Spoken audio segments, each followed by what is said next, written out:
Quand un prédicateur est pressé par le temps, généralement, il coupe la conclusion.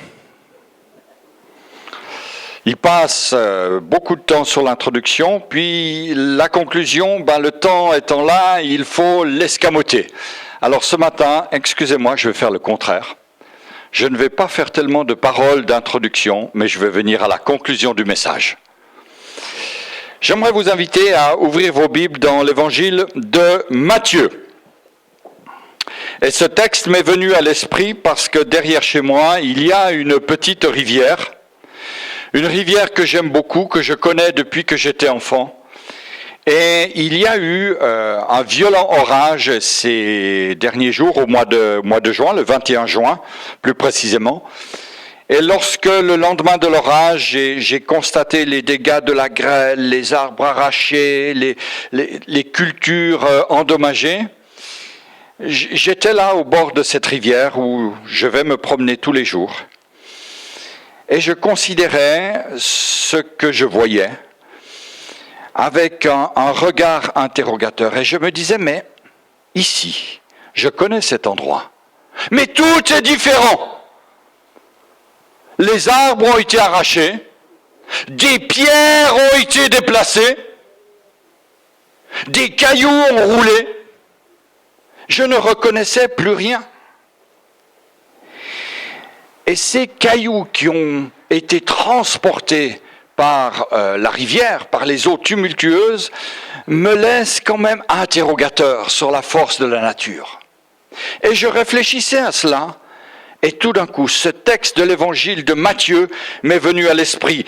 Matthieu, chapitre 28, verset 1. Après le Shabbat, à l'heure du premier jour de la semaine, Marie de Magdala et l'autre Marie allèrent voir le sépulcre. Et voici, il y eut un grand tremblement de terre, car un ange du Seigneur descendu du ciel vint rouler la pierre et s'assit dessus.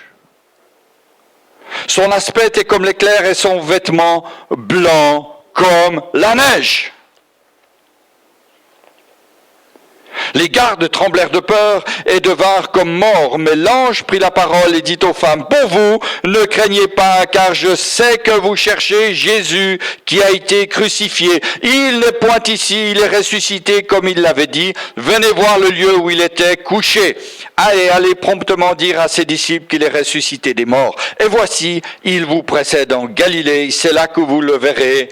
Voici, je vous l'ai dit, Amen, Amen, Amen. » Une puissance extraordinaire s'est manifestée pour déplacer cette pierre. Le tombeau que nous voyons ici, il est vide.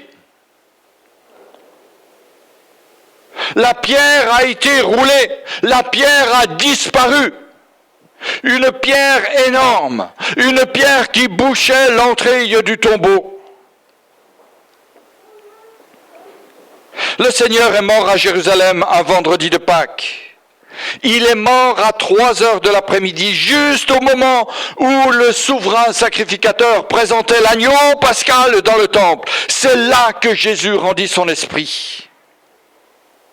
Imaginez la scène, mes bien-aimés.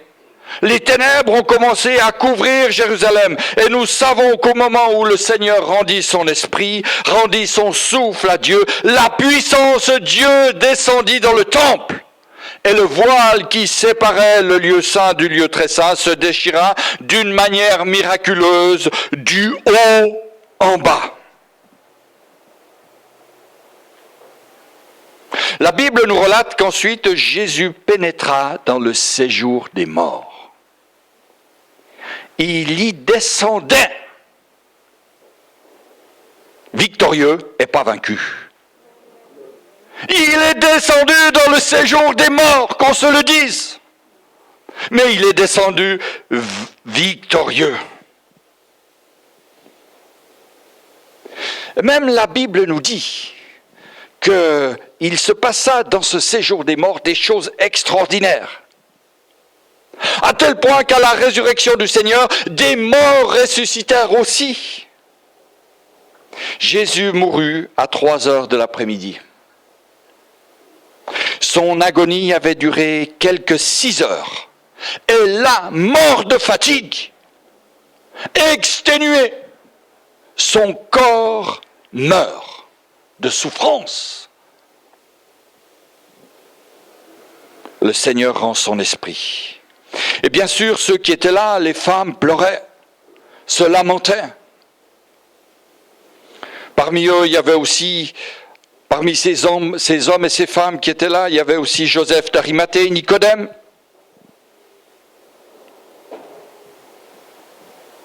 Et puis à un moment donné, Pilate veut s'enquérir de la mort de Jésus. Et voilà, il va envoyer un garde pour rompre les genoux de Jésus, briser les genoux, provoquer la mort par asphyxie, parce que le corps ne tenait plus. Et il y avait une telle pression sur la cage thoracique que le condamné mourait par asphyxie.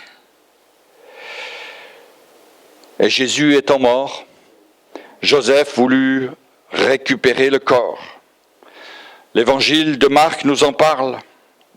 Comment cet homme, Joseph d'Arimathée, avec ses serviteurs, ceux qui étaient présents, descendirent le corps de la croix et le portèrent dans le tombeau. Et puis là, le temps pressait parce que le Shabbat allait commencer. Ils vont l'envelopper dans un linceul.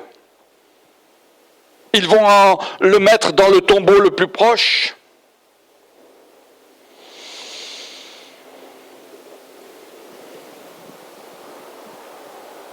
Nicodème avait fait amener 500 livres d'aromates afin de procéder à l'embaumement du corps de Jésus.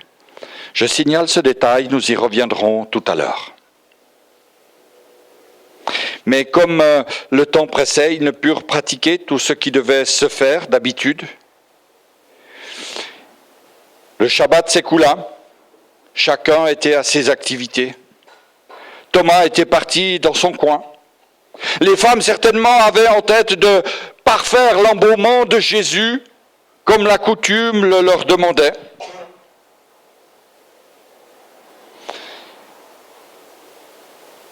La Bible nous cite un texte de l'évangile de Pierre, de la lettre de Pierre, la première lettre de Pierre, la première épître de Pierre, au chapitre 3. Vous mettez le texte, merci. En effet, le Christ lui-même a souffert une fois pour toutes, pour tous les péchés des humains. Innocent, il est mort pour des coupables, afin de vous amener à Dieu. Il a été mis à mort dans son corps humain, mais il a été rendu à la vie par le Saint-Esprit.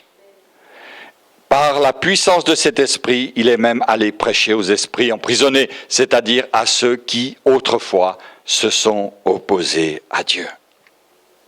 Ce sont des choses mystérieuses. Ce sont des choses qui dépassent notre compréhension, qui sont cachées pour nous les vivants. Mais ce sont des choses qui se sont produites. Le Shabbat s'est ainsi passé. Et dans la nuit du samedi au dimanche, un événement extraordinaire va se produire. Dieu alla chercher Jésus-Christ dans le séjour des morts. Et l'épître aux Éphésiens nous dit que Dieu a déployé sa puissance en Christ, le ressuscitant des morts, bien plus fort, bien plus intensément que ces pierres qui ont roulé dans la rivière. Et le dimanche matin, les femmes arrivent, elles sont dans le deuil, dans la tristesse. Elles se lèvent de bon matin. Elles veulent embaumer le corps. Mais là, Jésus a disparu. Il n'est plus là, il n'est plus dans le tombeau.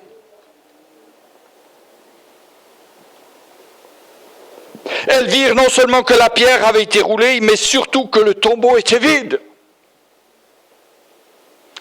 Et aussitôt, la plus agile, la plus intrépide d'entre elles, de toutes les autres, va se retourner à Jérusalem jusqu'au lieu où étaient Pierre et Jean, avec quelques autres disciples.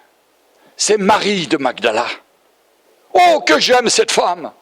Une femme qui court annoncer la nouvelle. Le tombeau est vide. Nous ne savons pas où est Jésus. Bien sûr, pendant ce temps, les autres femmes pénètrent dans le tombeau. Et puis, même les anges sont là et vinrent leur parler et leur dire, mais ne craignez point. Et c'est cette parole qui ce matin doit toucher nos cœurs. Ne crains point, mon frère, ma sœur. Ne crains point. Il y a peut-être un tombeau à côté de ta vie, un tombeau à côté de toi. Ne crains point. Et les anges leur annoncèrent la résurrection de Jésus. Ces femmes repartirent consolées. Ce matin, repartez de ce lieu consolé. Alléluia! Ne partez pas dans l'abattement, ne partez pas dans le doute, ne partez pas dans la crainte. Et là, ces femmes vont commencer à raconter ce qu'elles avaient entendu, ce qu'elles avaient vu. À cet instant, leur cœur a été consolé. Elles reconnaissaient en celui qui venait de leur parler, cet homme-là dans le jardin, ce jardinier, elles reconnaissaient leur Seigneur Jésus-Christ, leur vie transformée.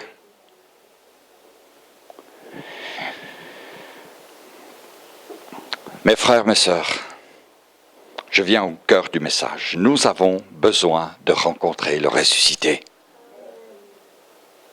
Vous faites bien d'être là, d'être dans ce lieu, d'être dans l'assemblée des frères et des sœurs. Mais nous avons en priorité besoin de rencontrer le ressuscité. Comme Marie de Magdala, comme Pierre, comme Jacques, comme les disciples sur le chemin d'Emmaüs. Et souvent, il y a un drame au milieu des chrétiens. C'est qu'il y a des hommes et des femmes qui reconnaissent la croix de Jésus, mais qui n'ont pas encore rencontré Jésus le ressuscité.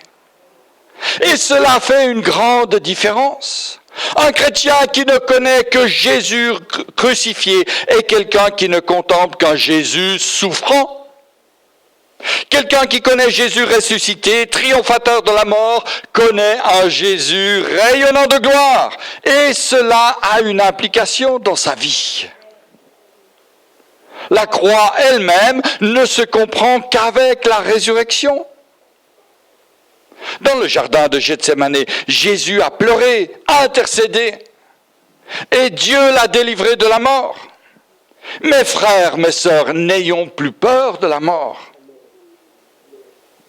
Non pas que nous allons passer toute notre vie, toute notre éternité ici-bas, non, un jour la mort nous rejoindra, nous le savons. Mais nous ne craignons pas ceux qui ne peuvent tuer que le corps. Nous craignons celui à qui nous devrons rendre des comptes. Et cela nous a été rappelé ce matin dans le don spirituel. Un jour, nous serons en face de celui qui a donné sa vie pour nous. Nous serons en face de notre Créateur. Alors quand nous parlons de mort au milieu de nous, il est vrai que le mort, nous le mettons en terre. Jésus a été mis dans le tombeau. Mais nous ne regardons plus vers la terre, mes frères. Nous regardons vers le ciel. Alléluia! La promesse de la résurrection, ce n'est pas simplement une promesse comme ça en l'air. Ce n'est pas quelque chose pour les temps à venir. C'est déjà présentement, maintenant, que la résurrection doit être quelque chose à vivre dans notre vie. Notre sœur a passé par les eaux du baptême. Cela signifie que sa vie passée est détruite. Qu'elle est morte aux œuvres de la chair, aux œuvres des ténèbres, et qu'elle ressuscite maintenant. Alléluia! Bienvenue dans les ressuscités, Marie-Rose. Alléluia! Je veux vivre cet esprit de la résurrection, que l'Église puisse vivre cet esprit de la résurrection. J'étais mort, mais Christ m'a sauvé, Christ m'a ressuscité. Le texte suivant, s'il vous plaît, est une question que je pose. La question est donc, vas-y, on y va? Si la croix est le centre de ma vie, pourquoi est-ce que je reste si facilement dans le tombeau? C'est ça la question. Si la croix est le centre de ma vie, Pourquoi est-ce que je reste dans le tombeau? La pierre a été roulée. Où est-elle, la pierre, dans ta vie? Est-ce que tu es aujourd'hui encore dans le tombeau? Oh, tu vois la lumière. Tu es sauvé, tu es embaumé même, tu sens bon. Nicodème a acheté des aromates, il t'a embaumé, tu sens bon le chrétien, alléluia. Mais il y a des bandelettes qui te lient, qui te bloquent dans le fond du tombeau. Oh, tu vois la lumière. C'est là-bas, un peu plus loin. La pierre a été roulée. La pierre a disparu. On en a fait des cailloux, du sable. Disparu. Mais toi, tu es dans le tombeau. Pourquoi est-ce que tu restes dans le tombeau? Pourquoi restes-tu dans le tombeau? La croix me conduit à faire trois choses. La première, le pas de la foi. C'est ce que nous appelons la substitution. Jésus est mort à la croix, à ma place. Il y a des gens qui pensent que pour être sauvés toute leur vie, ils doivent faire des choses. Non. Si tu acceptes le pas de la foi, le pas de croire que Jésus-Christ est mort à ta place, tu es sauvé. La croix te conduit à faire trois choses. Le pas de la foi, le pas du salut, le pas de la foi. Le Seigneur t'invite à quitter le monde pour commencer à monter sur le chemin de Golgotha. Si tu n'as pas accepté la croix dans ta vie, si tu n'as pas accepté Jésus dans ta vie, commence à faire le premier pas. Commence à faire le pas de la foi. Commence à monter sur le chemin de Golgotha. Le Seigneur t'invite à quitter le monde pour commencer à monter sur ce chemin, là où la croix de Christ est dressée. Afin que ce matin, en plaçant ta foi en Jésus, tu reçoives non seulement la repentance, mais aussi le pardon de tes péchés. Maintenant, il ne faut pas t'arrêter. Marche. Et si tu as déjà fait ce pas de la foi, comme la plupart d'entre nous, Dieu te demande de faire le deuxième pas, le pas de l'engagement, le pas de sortir du tombeau. Là, je parle à des frères et des sœurs. Et il y en a beaucoup qui vivent cela. Leur vie chrétienne se résume à demeurer au pied de la croix. Oh Seigneur, je dépose tout au pied de ta croix. C'est juste, c'est biblique, c'est vrai. Mais ne reste pas au pied de la croix et surtout ne reprends pas ce que tu as déposé. Trop de gens déposent ce qui est lourd sur leur cœur et il faut le faire. Ils le font le dimanche. Mais le lundi, ils reprennent ce qu'ils ont déposé le dimanche.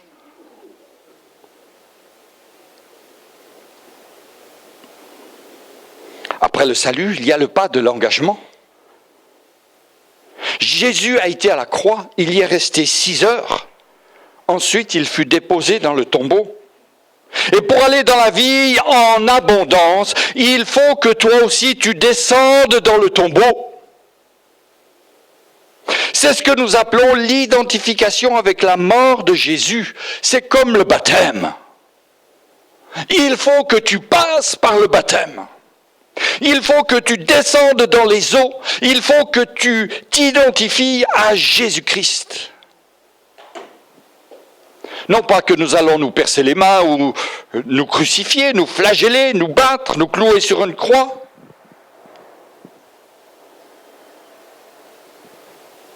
Mais nous allons dire, Seigneur, je meurs avec toi à la croix de Golgotha.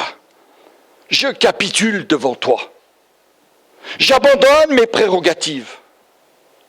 J'abandonne mes désirs. J'abandonne bien sûr mes péchés, mes passions, mes chaînes qui me tenaient lié autrefois. Ça, ce n'est pas nos efforts. Oui, il y a une partie de nos efforts, oui, mais c'est la mort. Christ nous appelle à mourir à nous-mêmes, une fois pour toutes. C'est là la signification du baptême. C'est là l'essence même du baptême. Ce baptistère qui est là, c'est une tombe. Alléluia. Une tombe pour les vies passées. Et j'espère qu'au fond de cette tombe, Marie-Rose, tu y as tout laissé. Tout.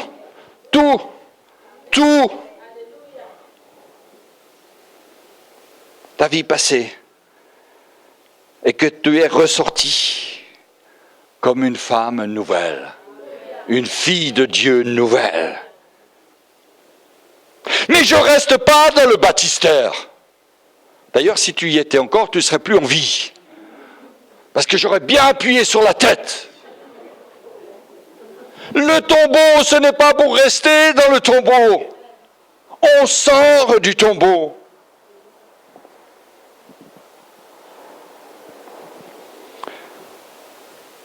Le troisième pas, c'est le pas de la vie en abondance. Alléluia, le pas de la victoire. Jésus est descendu dans le tombeau. Il y est resté quelques heures. Ensuite, la pierre fut roulée. Et lorsque les femmes arrivèrent, tout était vide. Tout. Il ne restait quoi que les bandelettes. Il ne restait que la religiosité. Tout avait disparu. Et j'arrive à ce point ce matin qui concerne tellement de chrétiens parmi nous. Des chrétiens qui aiment Jésus. Des chrétiens qui l'ont reconnu comme leur Seigneur et Sauveur personnel. Des chrétiens qui ont placé leur foi en lui. Qui ont placé leur espérance en lui. Jusqu'au point de dire, Seigneur, je veux m'engager avec toi. Seigneur, je veux marcher avec toi. Je veux te suivre. Seigneur, je veux rentrer dans les eaux du baptême. Seigneur, je veux te servir. Seigneur, je te livre ma vie. Je t'offre tout. Malheureusement, il y a un drame.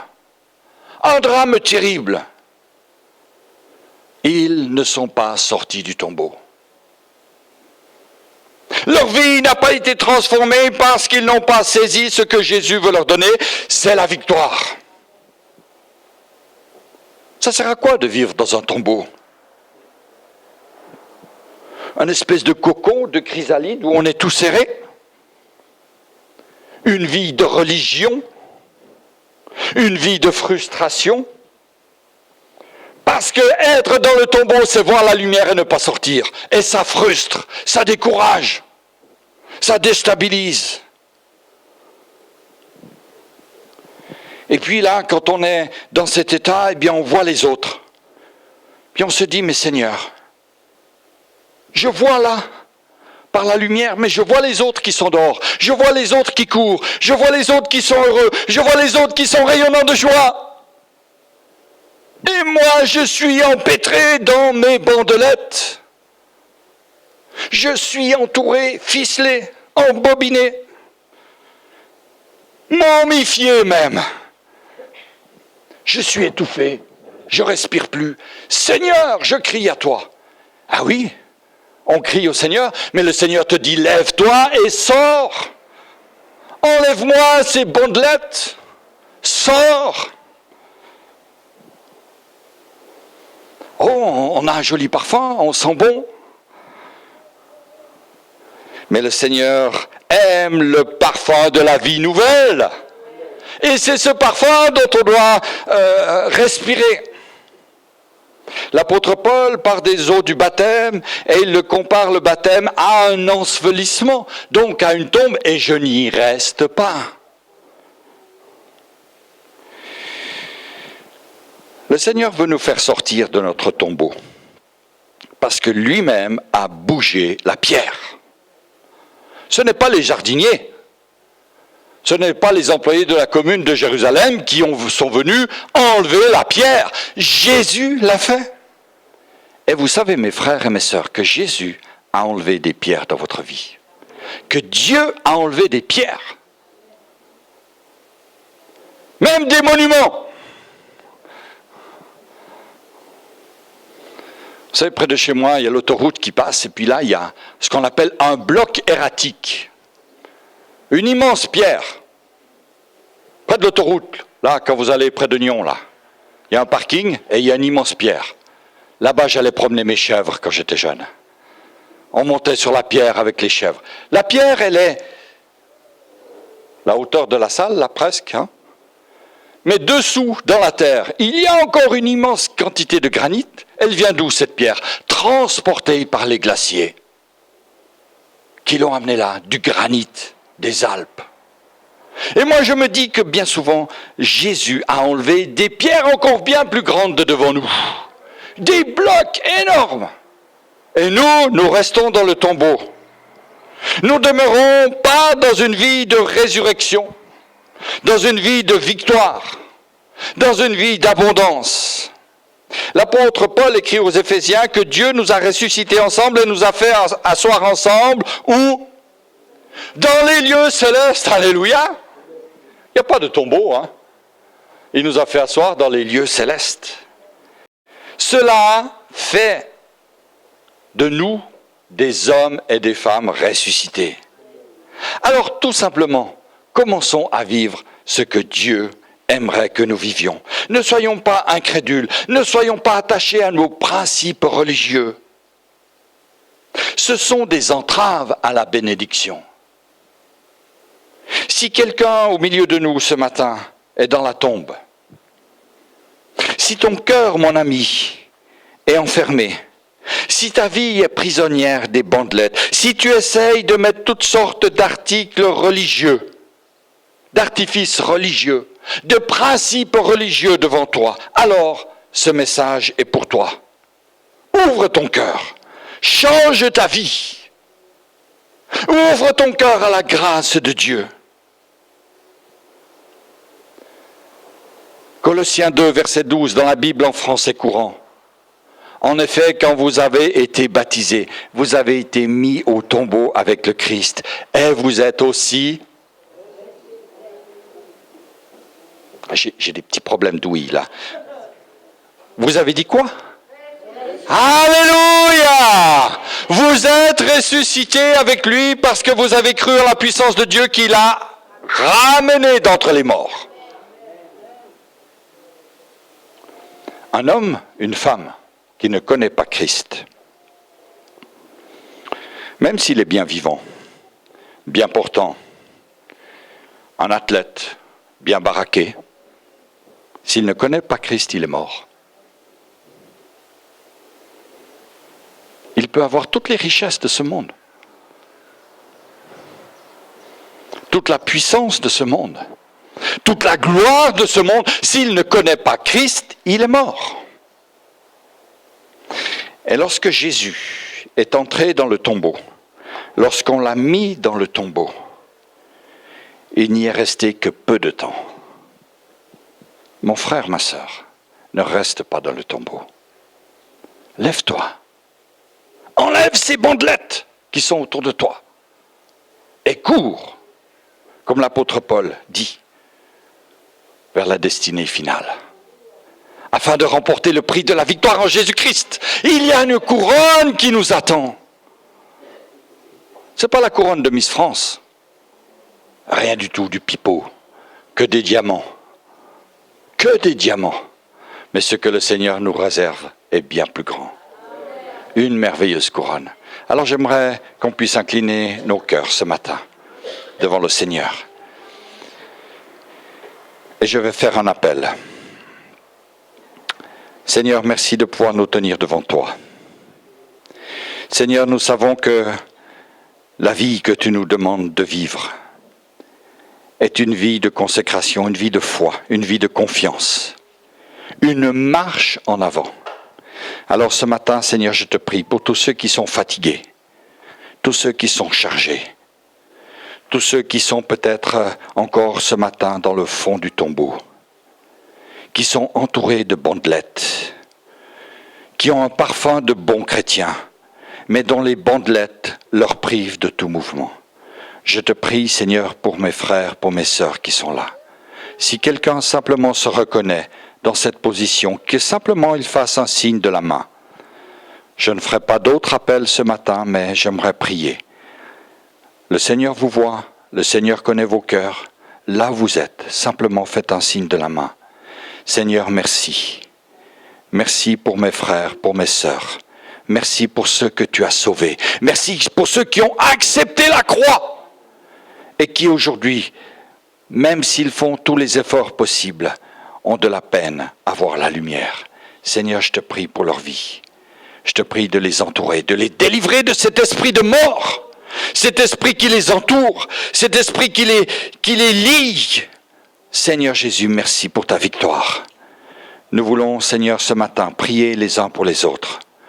Prier pour les frères et les sœurs qui, au travers des difficultés quotidiennes, se posent beaucoup de questions. J'aimerais vraiment, Seigneur, que tu viennes ce matin, dans cette période de vacances, consoler les cœurs. Étendre ta main de bénédiction sur leur vie, sur leur famille. Seigneur, rien ne t'est impossible. Tu connais les besoins des uns et des autres. Et dans le nom puissant de Jésus, nous voulons maintenant prendre une position d'autorité et te dire, Seigneur, je sors du tombeau, je marche à la lumière. Je veux, Seigneur, me trouver devant toi, avoir cette vie de victoire, cette vie en abondance. Seigneur, je me confie entre tes mains. Amen, amen, amen. Alléluia.